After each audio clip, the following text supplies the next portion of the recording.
Try to flip MDF and particle board bedside tables with Rebecca Willis from the Woodland Studio.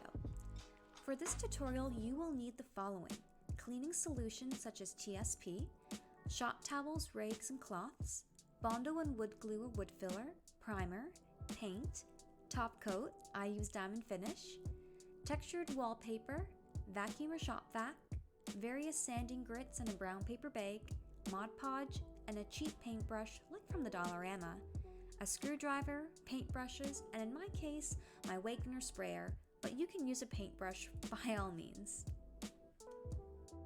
Step 1. Inspection. I got these 2 nightstand tables from Facebook Marketplace for $49 total. I typically don't like working with wood composites such as MDF and particle board. I find that modern furniture is not meant to last, but I do plan to secure these really well so they can last for at least another 10 years. So the first thing we do is inspect.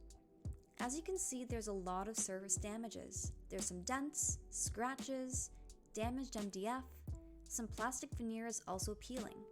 My game plan is to use bondo on any damaged MDF, wood glue on peeling veneer, and instant glue for really tough areas which need forever sealing. Step 2. Hardware removal. I got this awesome driver from my sister and it's been so handy in the shop. It can fit into tight spaces, has a light, and a number of speed settings. Once I remove all the hardware, I place it into a Ziploc baggie for safekeeping. Step 3. Clean.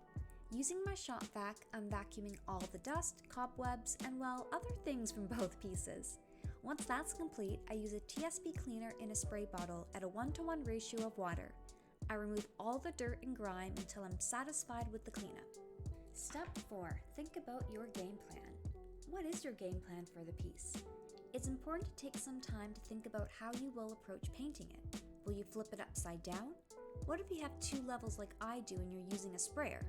It would be difficult to reach under the top. That is why I decided to remove the top to reach those harder areas. If I decided to use rollers or a paintbrush, I could have possibly gotten away without removing the top. Next is sanding time. When sanding this piece, I decided to use my orbital sander. When painting laminate or MDF pieces, you don't need to go any lower than 150 grit.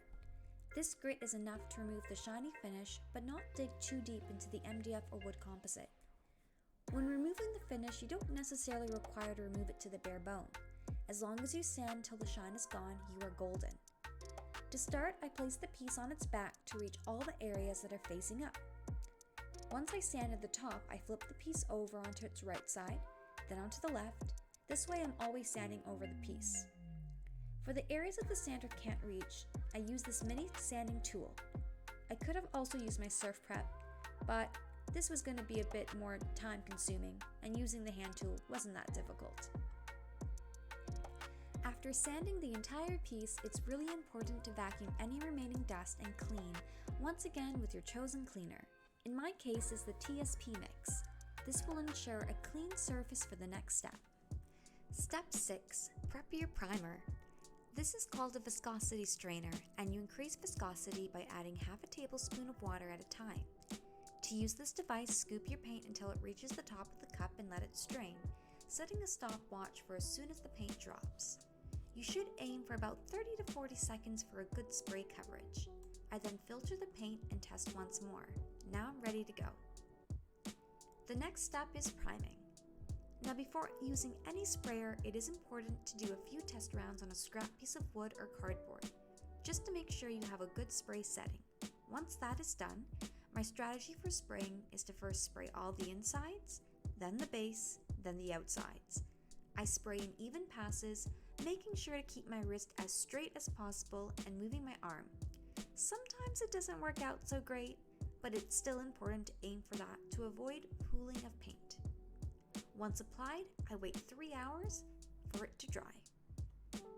Step 8. Repairs. Try to fix problems before priming, but after priming you might find areas which need a bit more TLC. Bonding to the rescue. I've already applied bondo to these areas, following the instructions on the label. After it's dry, I sand smooth with 180 grit, then I wipe clean. I then make another pass with the primer until I'm satisfied with the coverage. Step 9, painting. Onto the fun part.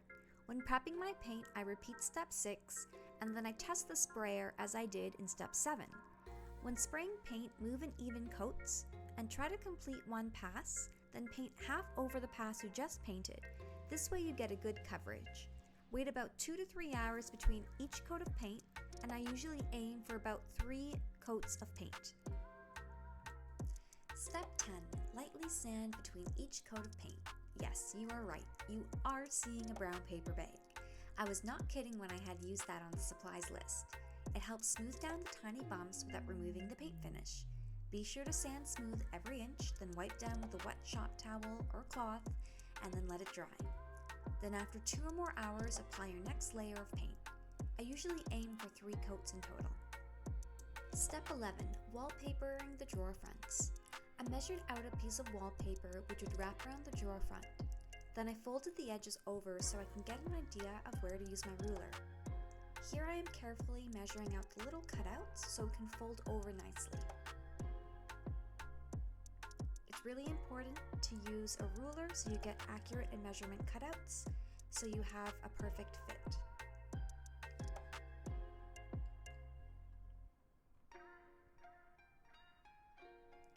I didn't film it, but instead of soaking the wallpaper for 30 seconds in a tub of water, I ran the glue side under the water tap for about 20 seconds. Then I waited 5 minutes for the glue to activate. Once activated, I carefully folded the paper over the drawer, pressing down firmly. And if any excess glue came up, I wiped away with a sponge or towel. By running it under the faucet, I prevent the paper from ripping. After a few hours, I checked on the edges and a few didn't fully catch. So I grabbed some Gorilla Glue to glue down the edges, and I also used super glue. Forgot to film that part, but you get the idea. Once that was done, I used Mod Podge. I waited 24 hours for the drawers to dry, of course, and then I used the Mod Podge, applying it with a brush from the Dollarama. You can wait 20 to 30 minutes between coats, and I applied 3 coats in total to the drawer fronts. After that was complete, I also applied 3 coats of varathane diamond finish top coat in matte. I applied it all over the drawer fronts in even strokes, and this way you get a nice coverage and just more added durability and protection. Step 12. Applying peel and stick paper to the inner and outer drawers. Using my driver, I was able to remove all of the edging of the drawers, the back, the fronts, even the base, and that gave me the ability to take the peel and stick wallpaper and wrap it around each part of the drawer fronts and backs twice over, and then I reassembled the entire drawer. I also applied some Gorilla Glue to the screws for extra security so that these drawer fronts will not come apart. Step 13. Top coating. This is the final step in the process. After straining the top coat into a strainer into the sprayer, I am spraying in long, even strokes, and I am layering upon layers the varathane top coat. I wait 2 to 3 hours between each layer of top coat, sanding smooth with the brown paper bag, and in total I've applied 3 layers, and I perform scratch tests and it is not moving. And here we are, the final reveal. I am so happy with how these turned out. They have a velvety smooth finish, they have gold spray painted handles, the texturized drawer fronts really add that really cool element.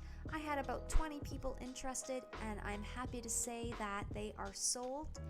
It did take about 30 hours of work, but here you go. You've watched me and you're learning how to flip MDF and particle board bedside tables.